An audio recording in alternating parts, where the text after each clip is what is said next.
Yo, yo, yo, what's up, everyone? Thank you so much again for checking these Bread4Soul Convos out. This is a platform that is the aim really is to share knowledge and experiences of our music industry, the music industry at large, sharing ideas, sharing, like I say, knowledge and experiences with the hope that they will inspire someone out there or spark a light of inspiration. And today I've got the legendary Terry Hunter, who's from Chicago, who started 30 years ago. 30 years, oh my gosh, I feel so young now. I mean, I probably am young, but anyway, thank you so much for doing this, bro. How are you? I'm good, my brother. Thank you for having me, man. I'm glad to be on the show. Peace Bruh, to everybody in Africa and around the world that's tuning in. Big ups, SA. for sure, for sure. It's so good to see you because, like, the first time I met you, you seem to be someone who's always in high spirits, and Uh, you seem to be in high spirits now, despite the COVID-19 issues. yeah, it's the thing of it is believe it or not, we all are dealing with this around the world, and I think this is the first time in my life that the whole world was affected by something. Like everyone is in, no one can go out, and so I have to laugh instead of crying, however that saying goes. But like, it was really rough for me in the beginning because we didn't have any warning. It just stopped. It was like just cold stopped. I remember I was on my way to Manchester Mm. for a gig with Bobby and Steve, Barbara Tucker, Dave Law, and our president came on and said, "Hey, we stopping all flights to Europe except the UK." And so I'm like, okay, well, cool. This was like in mid March. So I'm like, all right, I'll just go over there, do the gigs, and come right back. But then, of course, with this president, um, there was a big but behind it. So the but was, if you're in the UK, you can come back fine. But if you leave the States and go to the UK, then come back, you're automatically quarantined for 14 days.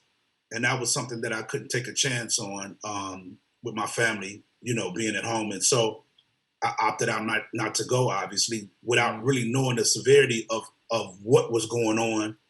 And the same as Barbara Tucker. And then that was kind of like, boom, Yeah.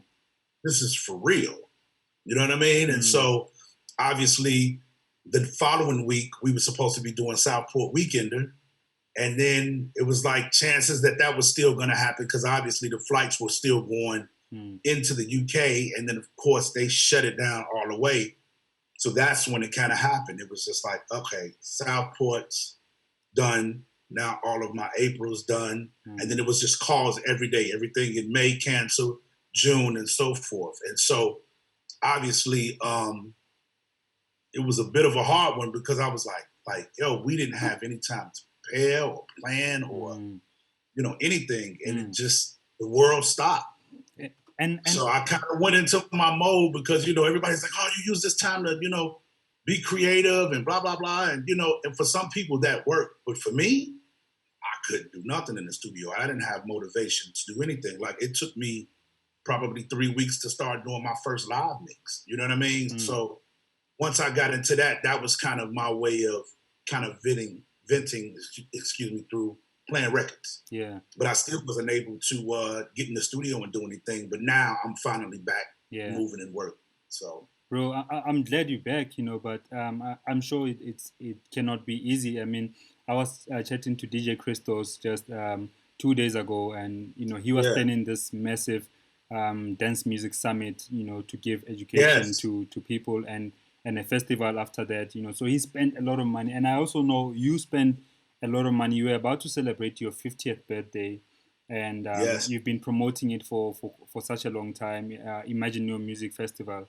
And tell absolutely. me the effects of that, bro, like financially and otherwise.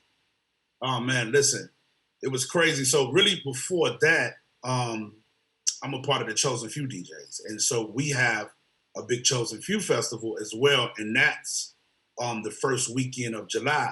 So we started dealing with that immediately, and it was so crazy because it was so many massive things, monumental things that was happening this year. In the city of Chicago, they declared it to be the year in music. So the city was backing and doing a bunch of stuff.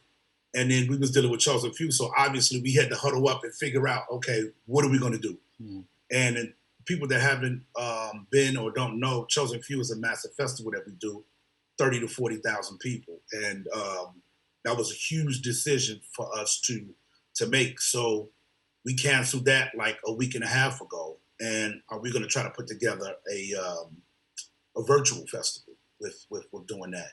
And so I knew right then and there, people was like, no, wait. Because imagine a music is again, it's a celebration of my birthday, me turning 50. It was a way for me to start up another festival to represent our music and what we like around the world.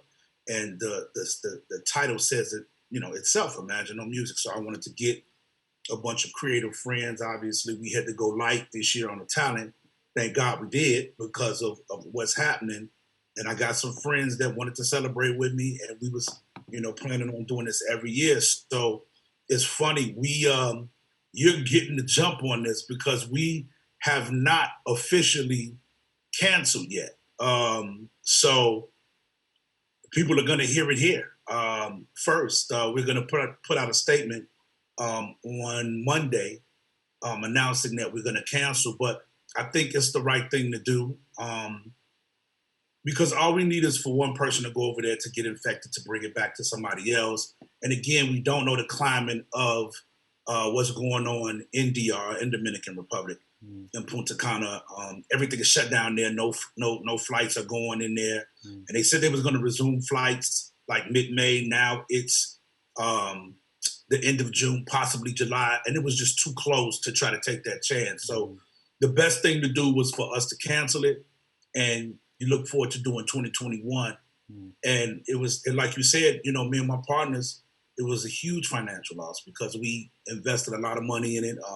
Obviously, there was deposits put down on, transportation, clubs, promotion, deposits for DJs, even some flights. And, hopefully we could try to carry some of that stuff over to next year, but a lot of money we just lost on it. It was a disappointment, man. Damn, bro. Man, yeah. I think it's enough of the heavy stuff. Otherwise, I'm, like... Oh, man. Yeah, no. This thing has really kicked us in the butt, to be honest, But yes. I want to talk about the music now, right? Let's just take it back to the music and talk about something enlightening, I want to ask you, bro, like, so in 2006, you became the first new member of the Chicago Chosen Few DJs. And yes. what does this group of DJs, what do they stand for, and why so long that in such a long time you were only in 2006 the first new member? Right. So first of all, big up to everybody in the Chosen Few. How it happened, it started in 1990, and in Chicago there's a museum that's on the south side of Chicago. It's near our lakefront. And it started off as just a gathering of people getting together playing music. So Wayne Williams, which started the Chosen Few, was doing parties early on in like the 80s, using that name. And so it was, they started out playing softball. They brought their turns. It was just a little small family gathering. And each year, more people started coming. And then around the city of Chicago was just like, oh man, you going to the old school picnic? And so it was bubbling. And so at that point, it was, in the early 90s, it was maybe not even 50 people. And it just started growing and growing and growing and growing. And they had the Chosen Few. So the first, it was Wayne Williams, Jesse Saunders, Alan King, Tony Hatchett, Andre Hatchett. And as time went on and the picnic was picking up, it was like that was the thing to do around July 4th, the 4th of July in Chicago. People would start bringing out their grills, barbecuing, listening to music, and it was just a free thing behind the Museum of Science and Industry in Chicago. So it's a well-known museum and the only museum in Chicago as far as the science and the science and industry thing. And so it just started blowing up, and we all have been good friends, as DJs and brothers. And the thing about that I like with Chosen Few, it was actually a brotherhood. You had to kind of be. It's not like a cult or anything like that, because I've heard that. But it's funny, like it was just like-minded in music. And I think at that time, and this is from what Wayne told me and what people said, we were good friends, and Wayne just liked what I was doing and how I was representing the city throughout my travels and what I was doing with DJing and my records. And they wanted to take it to another level, kind of more internationally known. And he asked me to be a part of it. And absolutely, I was like, oh, man, let's do it. And so it was funny, the first year that I got inducted, I believe it was 2005, because the first picnic I DJ'd at was 2005. I got inducted 2005, excuse me. And the first one I DJ'd was 2006, because when they asked me to join, I was booked to play in Europe somewhere. So I couldn't make it. And so from that point on, we was pushing it. And when I joined the group, like the following years, it was like maybe, I'm gonna throw a guess, 1,500 people. And then when I came a part of it, it jumped in numbers, and I may be wrong on it, but like it doubled maybe. So maybe it was 3,000 people. Then the next year it was like 6,000 people. And then the next year it was like 10,000 people. And it just kept growing and growing and growing. And that's how we got it going. And, we stuck together, we pushed it. I was pushing it a lot with my brands and internationally. And people, what is this Chosen Few? What is this Chosen Few? Mm-hmm. And it was just really based on people getting together. They would bring their grills out, barbecue, bring their family, and we would just play music. And it got so big to the point the city was like, hey, this is turning into something else. Y'all gonna have to really protect the people and do the production right and turn this into a proper thing, whatever this thing is that you're doing. So it kind of went from the Chosen Few old school picnic to the Chosen Few festival. Mm. And so that's when you got to get involved now. You got to hire production companies. You have to get fencing and proper porta potties. And, it's just a real event. So now, years later, man, the 30th anniversary, we're 30 to 40,000 people, and it's still growing. That's the scary part. Damn. It's still growing. We find somebody from somewhere every year from around the world that is their first time coming. So it's an amazing, amazing event. Wow, bro. 30,000 is a lot. But damn, I'm glad you actually jumped onto the picnic, because this is the picnic that I'm gonna play on next year, right? Yes, sir. See, there it is. Because we talked about that though. Yeah. And I'll tell you, that's one of the things. In all seriousness, we want to collaborate with our brothers in South Africa and show that, because at the end of the day, house music started here in Chicago, and what you guys have done to put your flavor in what everybody knows is Afro house, and it's amazing, like where you guys took it. You know what I'm saying? So it's only right. Like that's something I think we honestly should talk about, and we talked about it when I was in Africa, meeting with Wayne, and that's something that seriously we're going to do, like most definitely. But obviously, we may be a year in delayed now, because obviously we're going to probably try to continue the lineup from our 30th to 2021. Pray to God everything is okay. But no, that's something that we seriously want to do, and not just for the Chosen Few picnic. From the production end to, there could be events that's during the year that we can collaborate on. So that's a big thing for us and myself that I want to see happen. Yeah, definitely. I do feel that we do need to actively build these bridges, Yes. and connect the two places, because there hasn't been much. It's been very isolated, and that's cool. I like the fact that a lot of guys in SA have been calling up a lot of producers, whether it's American producers or guys from from Europe. Then Mm-hmm. Underground was here last year in July, I think, like that. So Mm-hmm. there's just one in many other people who come into SA year in, but we need to kind of create the culture of having guys from here going that side and having that bridge, but obviously properly done, not just for favors, but to really really Absolutely. build the scene. um No, we have to. And I yeah. mean, thinking of that, I used to do a night in Chicago.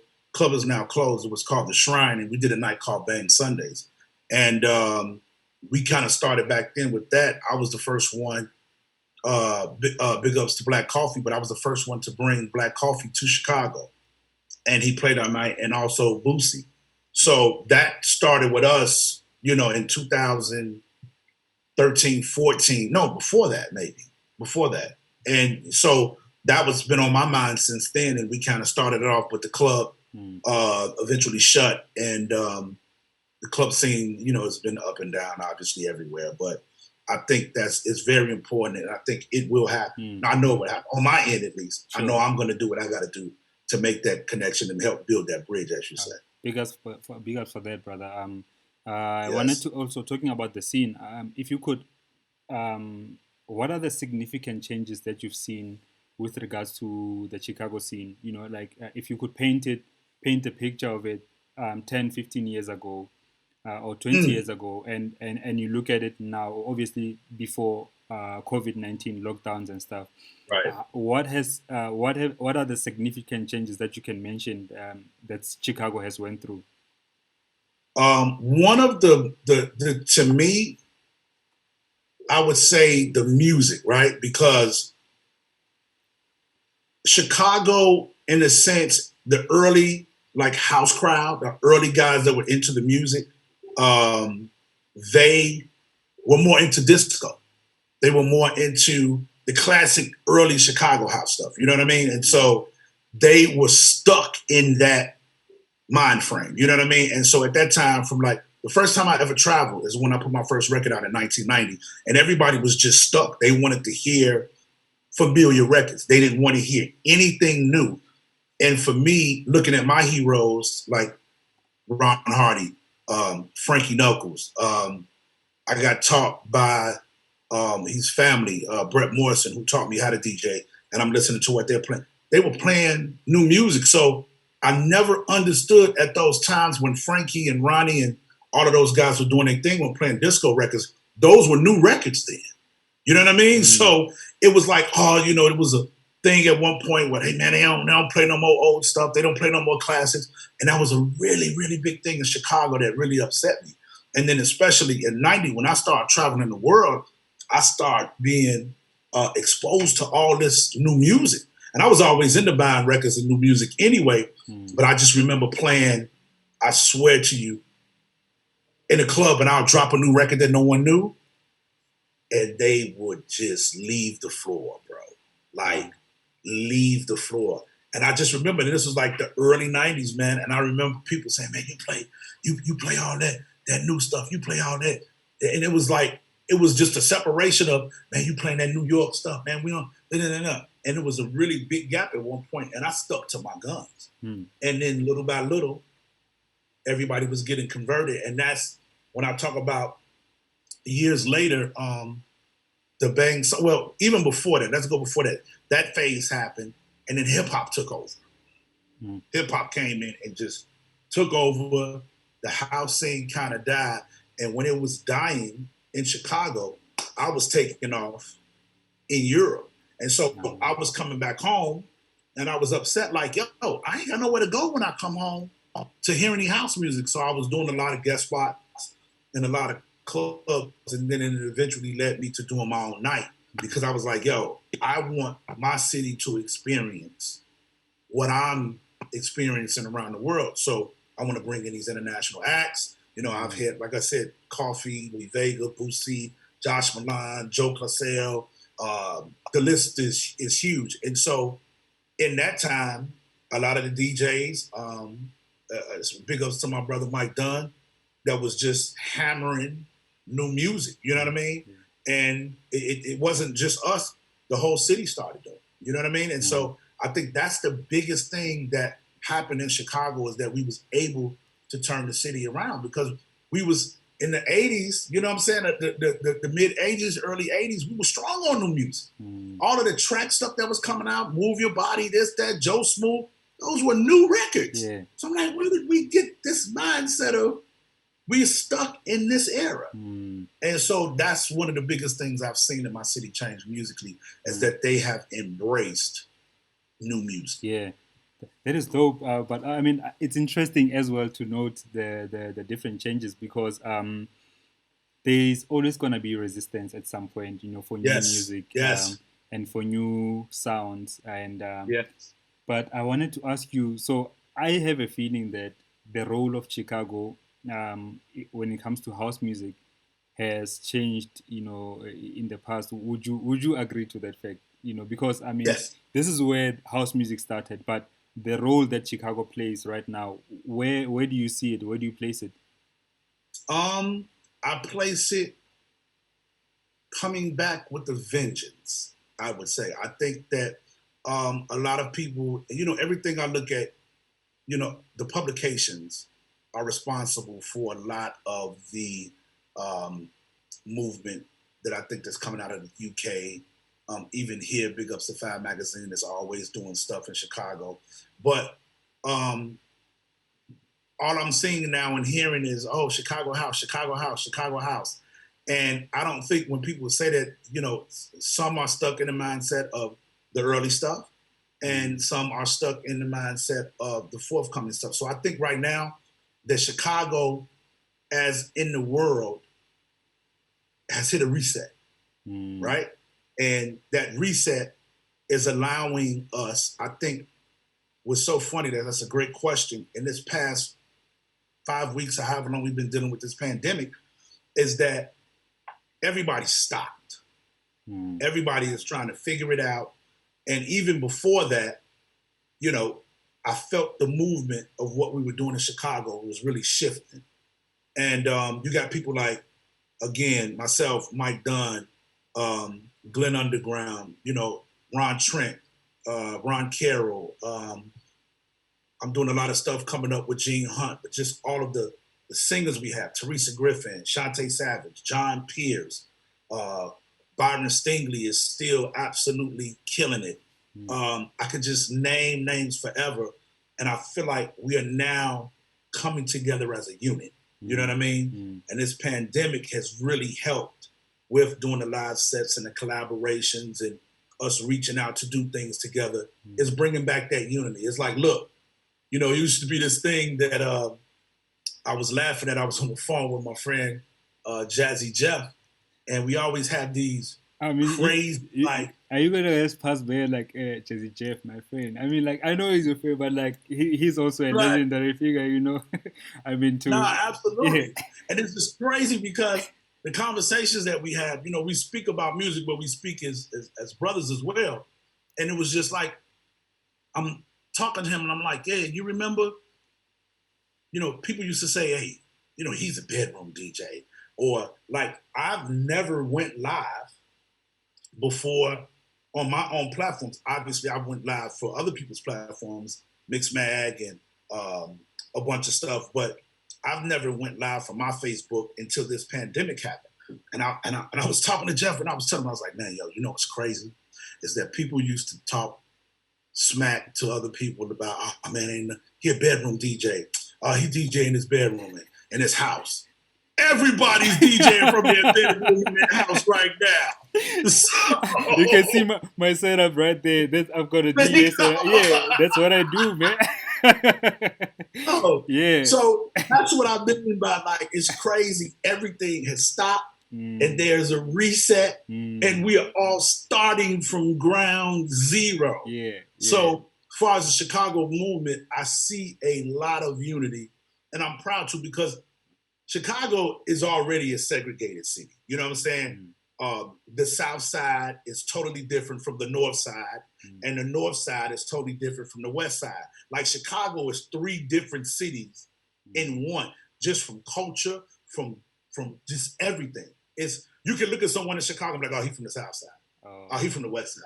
Or they from the north side. So it's already a segregation there, but now it's I think we're back as one. Yeah, I mean, it's dope that you mentioned that because in South Africa, and we had this conversation as well last year, and I was explaining that we've got different pockets of scenes. You know, it's still in the underground, but you could have a deep house party, and these are, if I'm music wise, I'm talking about people who would play Jimstar or Lars Berendorf type of music, and or Jazzwell, who's South African, or you could have another scene which is the soulful side of things, you know, and you could have that, and then the scenes where those two go together, but they are different scenes, not in a divisive way, especially within the underground, but more, you know, some events it's all of these scenes happening together. But the point that I wanted to get to is that last year when we were talking, it was me, you, and the colored brother, Wayne Williams. The colored brother, big up Wayne Williams. Yeah, the colored brother. I know he hates us for it. He's gonna kill me. Oh, that's an inside joke. Yeah. And we're basically chatting about how, like, Black Motion in Chicago, a band and an outfit like Black Motion, it's still underground. Right. You know, it's rock underground. And in South Africa, because they've reached levels of success, popularity, monetary wise, they're not seen as underground as, you know, as they used to when they started. And it was interesting to note that, because then I don't know if it's a, do you see this as a negative thing, or, you know, to have this segregation between popularity and non-popularity? So the thing with that is, right, and I'm gonna tell you, me personally, I'm conflicted on that. And the reason why I say that is, depending on the situation, it upsets me that, you know, because a person reach a certain level, now he's not what you perceive that person to be in the beginning.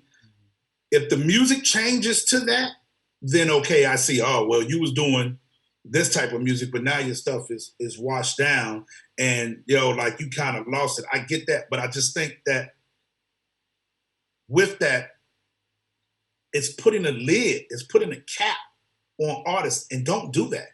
Don't do that to a DJ. Don't do that to an artist. Figure out where that person goes. We make mistakes. We go through different moods. I'm a person that never liked spicy foods, but I don't know what happened, I like a little spice in my food now.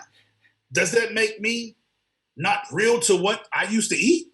Nah, I want a little spice in it. I hated it before, but I like it now. People change. So it's one of those things that, man, follow that artist, buy into that artist, and see. And guess what?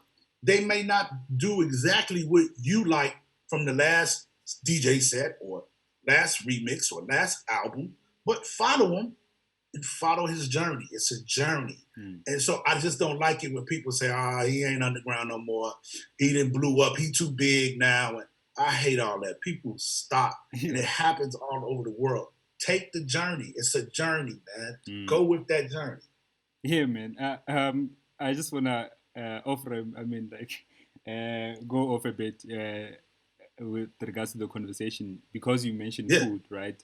Right. Do you have your phone with you? Your mobile? Yes. Okay. I'm gonna send you a picture, right? To show okay, wait, because I turned it off. What do I need to call me? I'm turning it on right now. Okay. I'm gonna send you a picture on WhatsApp. Okay. Just check it out there. Let me know when you I think I know what you're finna do. If you do what I think you're finna do, maybe I'm wrong. Okay. You let me know when you get the picture. But okay, hold on. My phone is booted up right now. I'm gonna let you know. I had to shut it off because I'm like, I know this phone is gonna be ringing. Oh yeah, a million times. And that's the thing when people see you on social media, like, oh, you're up. I'm calling you. Exactly. That don't give you a pass to call me. I'm doing something I did my spare time and you calling me. Okay, here we go. We booted up. All right, let's see what you got. Yeah. Cool.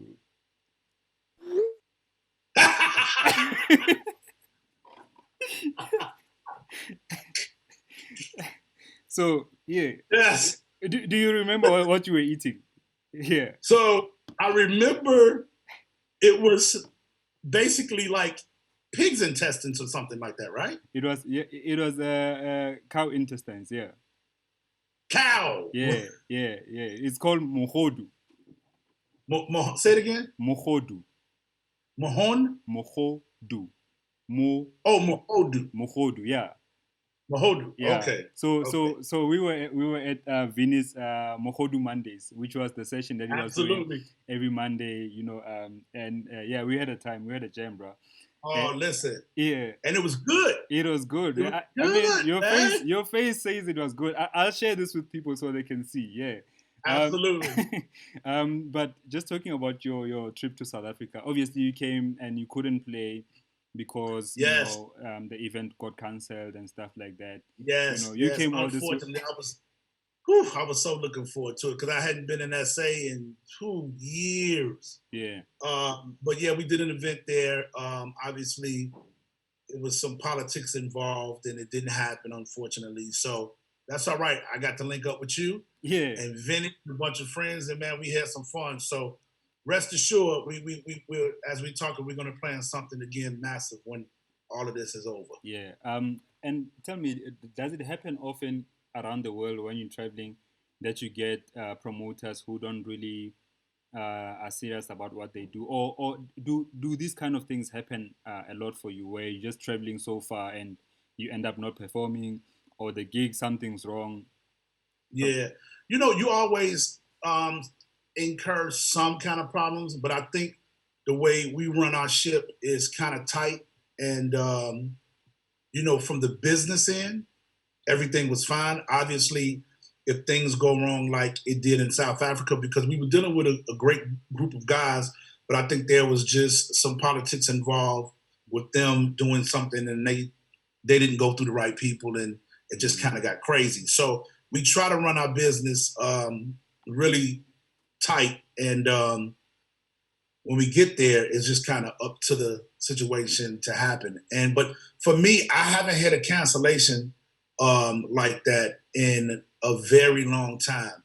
And the one thing was funny, I did an interview about a month ago, and it was like, "Yo, the people in Brazil really want to see you," and man, and I said, that's what's crazy. I have been to probably every place that you can think of in the world, and I've never been to Brazil. Yeah. And it's crazy. I have been booked and have gotten more deposits going to Brazil, and the event never ever happened. Are you kidding? Never. I haven't. So anybody that's watching this from Brazil, when we come out this pandemic, let's make it happen. And let's make this thing happen. And you bring in my brother, Sir LSG. For sure. We do a Chicago, South Africa situation, but never been. I've never been. That's the place, the only place that I want to go that's on my bucket list that I haven't been. That is crazy, man. Yeah. Just before we close, I want to ask you about your.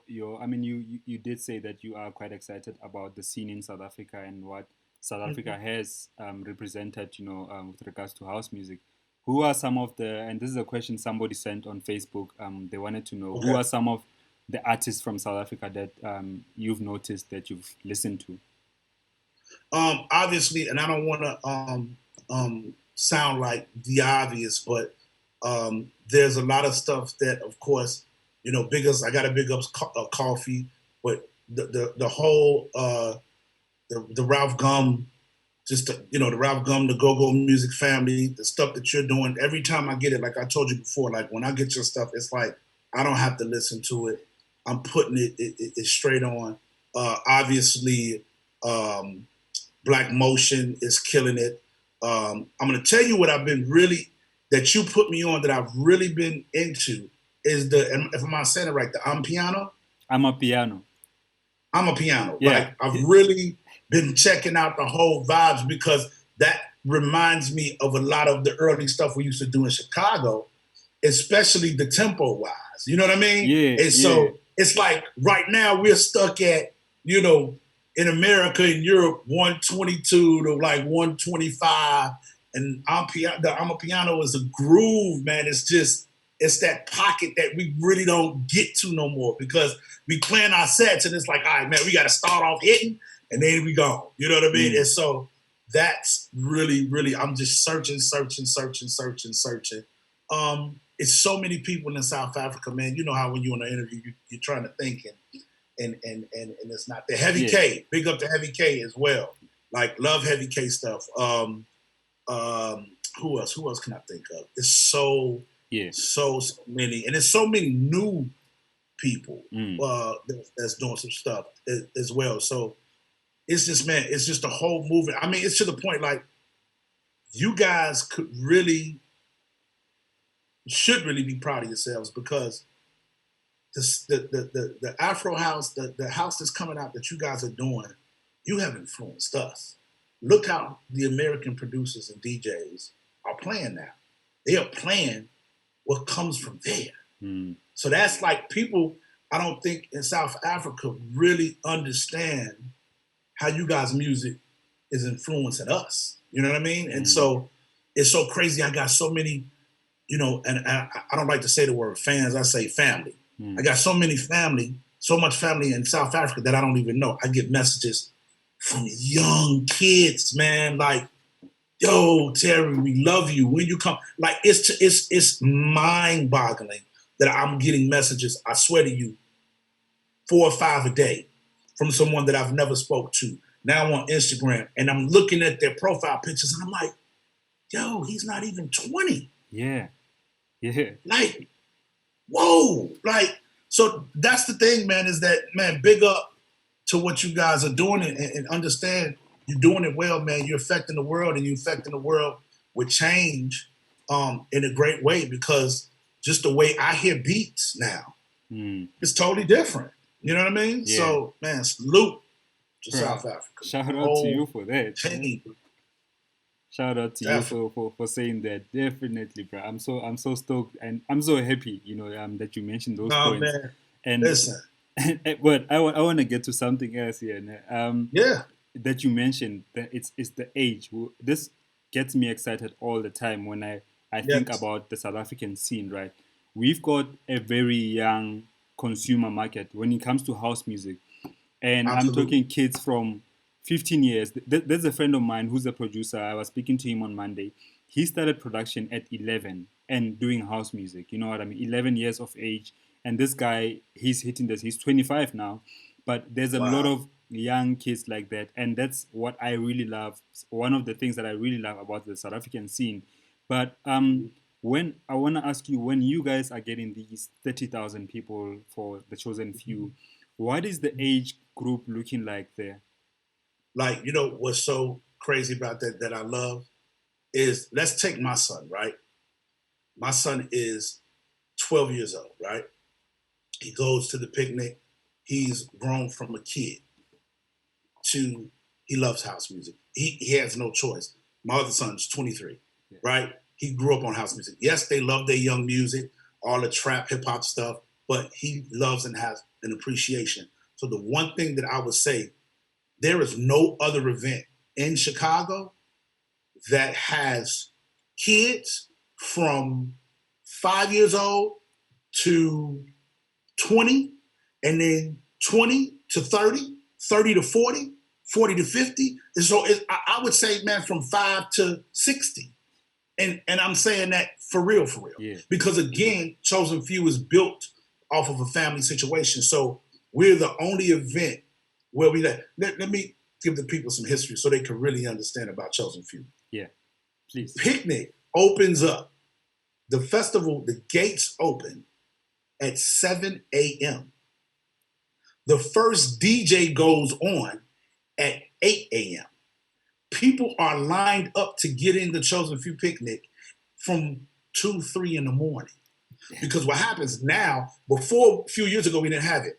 It was like first come, first serve basis. When you get in there, you pick your spot where you're going to set up. People set up their tents and that's it. So now we are kind of organizing it more to where we do VIP tenting areas. So the people that buy the VIP areas come in, they can set up the day before, bring their grills, their coolers, security watch it. The rest is, once we set that out, it's just first come, first serve. People are out there 2, 3 in the morning to get a nice spot to set up. And we go from 7 a.m. to 8 to 9 or 9 p.m. And it's nothing but house music. So we are getting, man, we're seeing babies there now. Yeah. People are bringing their babies to the picnic. So it has really, like, I look from just 5 years ago, right? Somebody that was 15 or 16 in high school that are now in college or ending college, and they're house heads. Yeah. Because they came to the picnic. Yeah. So I love that part, man. So it's definitely attracting the younger audience. And even you look over here with the producers, you see the shift going. You look at the Anderson Paaks and all of these other artists that are including house music, and the massive market really doesn't know that it's house music. Yeah. Hey, it's just some, up-tempo R&B. Nah, it's house. Yeah. That's what it is. So it's like, cool, y'all put it out there, and when we come with the realness, they're not going to be so close-minded to the sound. They're like, oh, yeah, we didn't heard this before. Yeah. So it's definitely switching, man. Man, and again, I'm very happy that you say that. And your picnic with the Chosen Few guys, that's the Chosen Few DJs. Let me be respectful with some respect. Yes, but thank you, man. yeah. But what you guys do is really amazing, man. To see so many people jamming to house music, that is something that I would love to see. Going on generations and generations, because music does connect us in bigger ways than we sometimes realize. And just you mentioning that the kind of inspiration that you guys draw from South Africa, what we have drawn from Chicago and other parts of the world. But really, the power is the music. Like there is no even ego about it. Really, if we really are honest, and I think times like these where everybody's quiet, everybody's calm, maybe like stressed out, but at least we are quiet. There's less noise. We can appreciate the differences, but appreciate what really unites us. You know what I mean? Absolutely. Listen, and that was one thing that we were talking about with parties. Let me tell you something. I'm definitely not going to take for granted not going to an event anymore. Because we got so used to it. I'll go next week. Yeah. Or I'll go the next time they do it. Yeah. Oh, I'll support him on this. It's like, nah, man. Nah. Yeah. The first I'm at everything. And because I don't want to ever see the world go through this. And it's just really, it's amazing in a way, man. And I think it's just greatness is definitely going to happen. And it's just, look at this stuff. Like, I started the same thing, kind of what you're doing. I do this thing on Instagram called Wellness Check on Wednesday. And I just did that because I wanted to check on people like yourself and be like, yo, how y'all doing, man? Everybody good? And that's something that I feel like is going to stay here. Like what you're doing right now. It should never, ever stop. It shouldn't. Because the pandemic is over and we back to normal. This should never, ever stop. And so it's important that these links and these bridges are connected. Like you said, it's powerful what we can do as a culture, as a music, just everything. Like it's really, when you think about it, it's deep. And I just remember years ago when I was working on, I started my album like really three years ago, and I went in and out of some deals. That's why I haven't came out. But the perfect title, man, is if you really think about it, Imagine No Music. Yeah. That's my life. Just like I'm in airports. I got the shirt on right now. I don't know if you can see it. My Imagine No Music shirt. Super. Like, yo,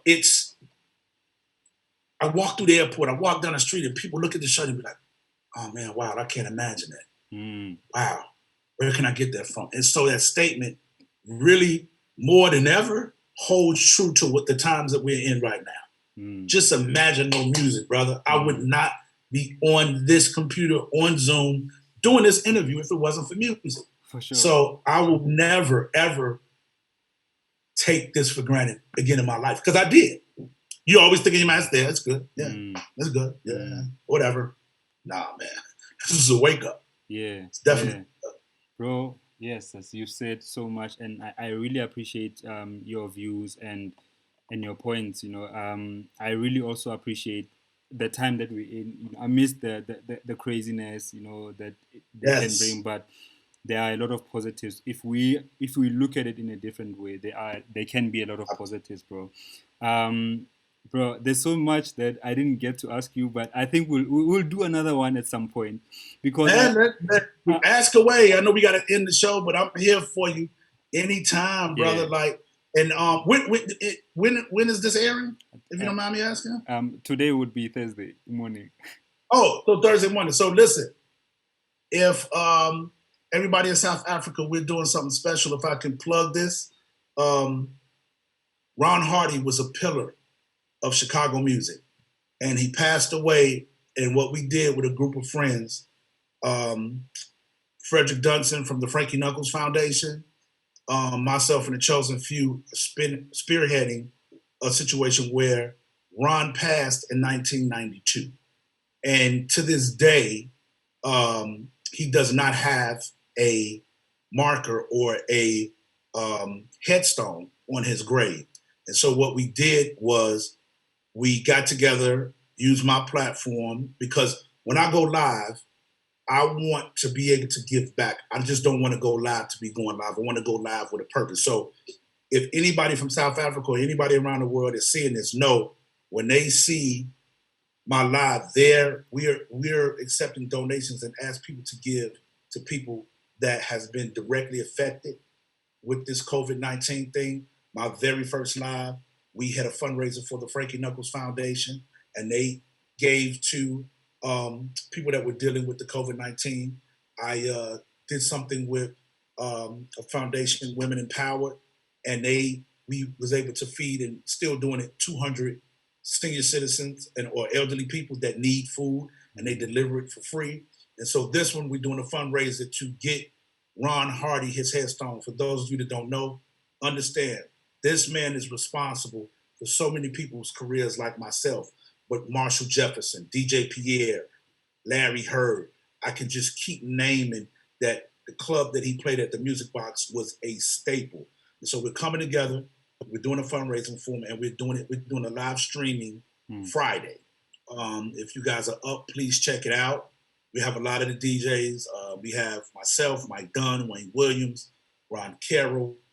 We're going to get Ron Trent involved, Jamie 326, Celeste Alexander, Craig Loftus, Andre Hatchett, and we're all coming together for a great cause. And that's what we were saying earlier, is that I believe Chicago is moving forward with this camaraderie that we have and coming together as a unit for a greater cause. So tune in on Friday. The information will be all over my social media, and let's get down. Let's get it. Dope, bro, dope. And I also want to encourage everybody as well who's watching this that wherever you are, if you are in a better position to buy a loaf of bread for someone, to buy, to help somebody with a bit of food, please do wherever you can, because there are definitely other people. If we are watching this, there are definitely other people who are currently going through much worse time, and if we can, let's please help one another,